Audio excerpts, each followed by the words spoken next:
Good morning, good afternoon, and good evening mga anak. Welcome back to my channel. For this second semester, dahil nga second semester na tayo, 3 subjects ang naka-assign. So, I have reading and writing skills, creative writing, and practical research 1. So, these 3 subjects will be discussed in my channel. For this video, I am going to discuss the reading and writing skills. Upon opening on the lesson 1 there's weeks 1 and 2. Sa lesson 1, we have 8 lessons, okay? The narration, description, definition, exemplification, comparison and contrast, cause and effect, problem solution essay, and the persuasion. So for this video, I am just going to discuss the first 4 lessons because that will be just allocated for your week 1. Okay, yun lang muna yung di-discuss natin. So first, narration. So ano nga ba pag sinabi nating narration? So narrative text tells a story or events in a chronological order. So, importante yung salitang yun, chronological order or pagkakasunod-sunod. So, dapat kapag nag-narrate ka, hindi yung, okay, ay alam mo ba, ganto ganyan. Yung bata nakita ko kanina, nagtatatakbo, tapos nahulog. Ay, pero bago pala yun, okay, so nagkakaroon ng switching, hindi na maiintindihan yung flow ng story kasi nga, bumabalik ka doon, tapos pupunta ka sa dulo, okay? Kaya maghalaga yung chronological order or pagkakasunod-sunod kung paano mo i-story or ikikwento yung mga pangyayari or events sa buhay mo or sa buhay ng kapitbahay mo and so on, okay? In developing narration, sequential presentation of events play an important role. Okay, kagaya nga nung inimik ko kanina. So, signal words help to create unified thought and to show the transition of events to the next. So, signal words.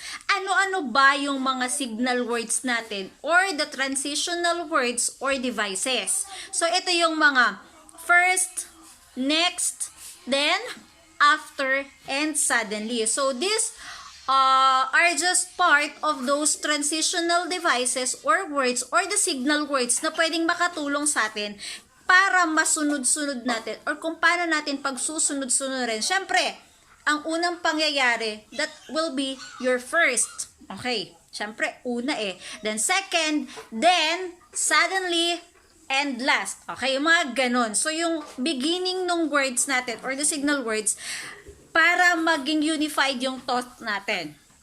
It helps to move the story and make the story interesting. Kasi nga, kapag hindi siya sunod-sunod na ganun, so parang, teka, hindi na to, hindi na okay. Okay? Hindi na magandang pakinggan, hindi na magandang basahin. Kaya nga, napakahalaga nung bagay na yon. Next natin, wait lang. So, for your answer sheet, okay, nakalagay dyan, your first activity will be on your page 3, the what's new. Okay, nakalagay dyan, you're going to read the set of events and write the following details on your answer sheet to create a coherent story. So, pagsusunod-sunurin. Siyempre, ang una dyan, yung one morning. Okay, isang umaga, si Juan ay nagmamadali papunta daw ng school. Okay, ano kaya yung possible na kasunod niyan? Suddenly, okay, he saw an old lady carrying a full of basket crossing the street. Then, he thought of helping the old lady even though he will be late in school. Finally, the old lady crossed the street safely and Juan was able to reach the school on time. Okay, so yun yung flow niya. Okay, nagmamadali siya, nakita niya yung babae, tinulungan niya, pero nakatawid yung babae ng maayos, and at the same time, nakarating siya din na school nang hindi siya late. So, that will be the sequence of the events. Okay? Yun yung pagkakasunod-sunod na gagawin nyo. May mga follow-up questions dyan. Ano daw yung mga words na ginamit to signal the correct sequence of the events? So, that will be one morning, suddenly, then, and finally. So, yung 4 na yun, yung ginamit nating signal words. Okay. Next natin, what's more? So, ano ba yung nakalagay dyan? Read the paragraph and answer the following questions on a separate sheet of paper. So, babasahin nyo lang at sagutan yung mga tanong. So, saan at paano nangyari daw? Ano yung mga transitional devices na ginamit? And so on. Okay? Just answer those 5 questions. And then, for your, what I have learned on your page 4, okay, meron dyang, box na meron choices of words. So, ilalagay nyo lang dyan kung ano yung mga appropriate words to use, word or words to use on those underline or on those blank. So, number 1, blank is a writing pattern that is used to tell a story. So, ano ba yung possible na answer dyan? Of course, it's a narration. Okay, narration. And then, kayo na magsagot sa mga susunod na tanong. Okay? Next natin na lesson for your lesson 2 is the description. So, ano naman ba pag sinabing description? So, descriptive text portrays events and brings a scene or object to life in the imagination of the reader. So, bibigyan mo ng buhay yung mga binabasa or nababasa or nakikita, napapanood nung mga audience mo or nung reader mo. Okay, lalagyan mo ng buhay ng kakaibang description. Description is a series of detailed observation about the subject that can help you create a good descriptive paragraph. This involves the use of adjectives and adverbs in the paragraph. So, mahalaga yung paggamit ng adjective at saka adverbs sa ating descriptive text. Kasi sila yung pwedeng magbigay ng buhay, mag-add ng spices, or bring those object to life kung sila ay gagamitin correctly in making a descriptive text. Okay. The kind of words we use to describe how your subject looks, sounds, feels, smell, or even taste like are called sensory languages. So again, yung mga words na ginagamit to describe, kung paano natin i-describe yung mga bagay, kung paano natin sila nakikita, nakikinig, nararamdaman, naaamoy, or nalalasahan, ang tawag sa kanila sensory languages. Kasi 'di ba, ginagamit yung ating iba't ibang senses. So, meron tayong dalawang klase ng description. The first one is the objective description. Ano naman pag sinabi nating objective?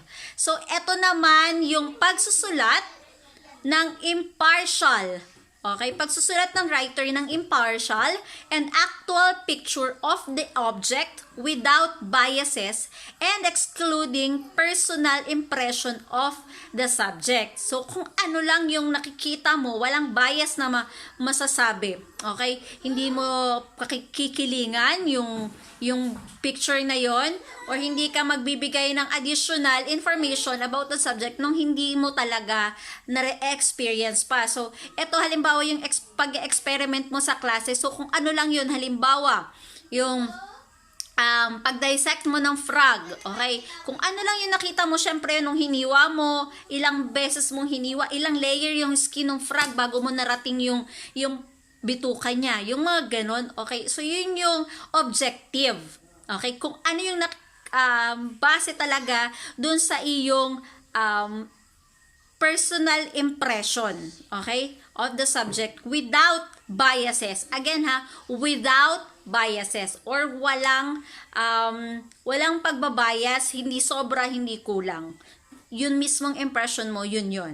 Ano naman pag sinabi nating subjective description? So, ito naman yung ginagamit ng writer kapag nagbibigay sila ng mga personal impression of what is observed. So, kung ano yung personal impression lang nila. Often used in making fiction stories. So, ito yung mga ginagamit sa mga fiction stories na halimbawa ay si Cinderella ay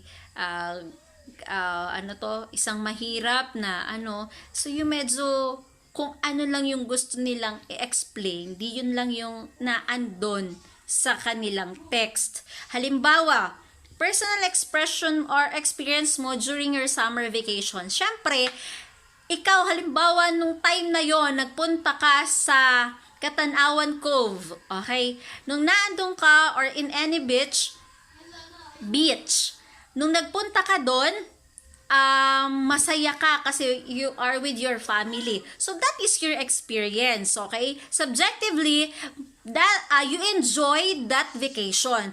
What if on the other side, okay? Halimbawa, yung kaklase mo or yung kaibigan mo, nagpunta doon, tapos doon siya binrake ng jowa niya, yung mga ganon, or nag-away yung family niya, syempre, hindi masaya yung experience niya doon sa lugar na yon, unlike on your experience. So, that is what we call the subjective description. So, kung ano yung personal experience na naranasan mo, so yun yung mostly isusulat mo. Okay?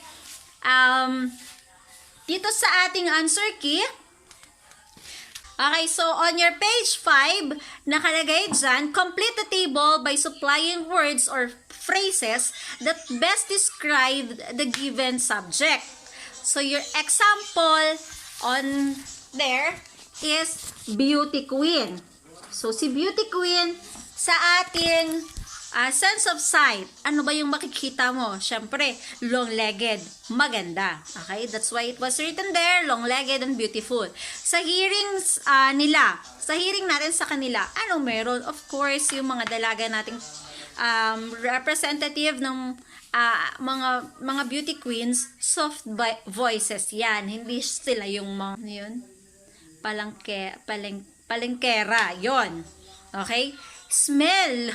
Of course, common naman ito sa mga dalaga natin, 'di ba? Sa mga kababaihan, they smell good or they are heavenly, they have that heavenly scent, okay? Ang touch nila, of course, when you touch their skin, they have that silky skin, okay? So, yun yung mga pwede mong describe. Sa concert, okay, nakalagay dyan, concert. Ano ba yung pwede mong maging sight sa concert? Of course, pwede dyan ay crowded kasi matao. Siyempre, di ba, karamihan naman sa concert talagang maraming tao. So, crowded. Next natin is sa hearing. Ano ba yung pwedeng hearing sa concert? Siyempre, loud noise. Okay? Hindi mo sasabihin soft dyan, hindi rin yan voice. That is considered as loud noise. Kasi syempre, wala namang concert na tahimik. Talagang maingay yan. Aprobado na yan. Okay? So, smell, pwede nyong lagyan, pwedeng hindi. Smell, ano ba kalimitan? Syempre, halo-halo na yung amoy, lalo na pag medyo nasa kalagitnaan ng concert. Diba? Nag-iiba na yung amoy talaga nung paligid. Sa taste, hindi mo naman malalasahan, hindi mo rin mahawakan yan. And so on. So, sa beach side, saka sa adobo, bahala na kayong mag-add-ons. Yun lang yung mga pwede kong idagdag. Next natin, sa ating what's more, so you're just going to tell whether the description is subjective or objective. So, that's your number 1 and number 2. On your what I have learned on your page 6, andyan ulit yung ating mga choices of words, word or words that will complete the statement. So, ito yung number 1, blank is a writing pattern of developing paragraph using detailed observation about the subject. So, ano ba yon? of course, it's a description. Diba? Kasi yun yung topic natin. So, that will be the answer on your number 1. So, for numbers 2 to 5, bahala na ulit kayo. Hanggang dun lang ako, partial lang tayo ha. Kasi syempre, hindi naman pwedeng sagutan lahat ni ma'am. Ano? So, next natin is your lesson 3, which is a definition. So, ano naman ba kapag sinabi nating definition? Well, definition provides concise but exact meanings of unfamiliar words and explain special meanings for familiar words. So, sila yung nagbibigay ng concise but eksaktong kahulugan nung mga salitang hindi natin masyadong maintindihan or hindi natin masyadong na-encounter, at ine-explain naman nila yung ng mas bongga yung mga salita na familiar na sa atin. So, meron tayong dalawang uri ng definition, the informal and the formal definition. So, pag sinabi nating informal definition, pwedeng denotation or connotation. Ano ba yung difference ng dalawa? So, pag sinabi nating denotation is the dictionary meaning. So, nanggaling mismo siya sa libro, ay sa dictionary, I mean, yung meaning ng salita. Okay? Ang example dito is yung rose daw. Ang rose, kapag in-explain, or kapag i-denote, rose is a family of prickly shrub with pinnate leaves and showy flowers. Okay, so ayan, so sorry, nag-change background tayo because nag-full memory ako, so nag-delete pa ako ng mga bagay-bagay. Okay, so again, when you connote the rose, para sa atin, so sa itong bulaklak na binibigay natin sa ating mga mahal sa buhay to as a sign of love. Okay, yung ganon. So, they have different meaning when we connote and we denote the word. Okay, so yun yung ating tinatawag na informal definition. So, pag sinabi naman natin formal definition, so meron siyang 3 parts. The first is the word. Second is the class, kung saan siya nakacategorize. And the third one is yung kanyang meaning na mismo. For example, nakalagay dyan is skimming. Okay, so the word is skimming. Is to follow lagi siya or usually followed by is or are. Okay, is a reading technique. So, reading technique is a class. Okay, so meron tayo iba't ibang klase ng reading technique. Skimming is one of those.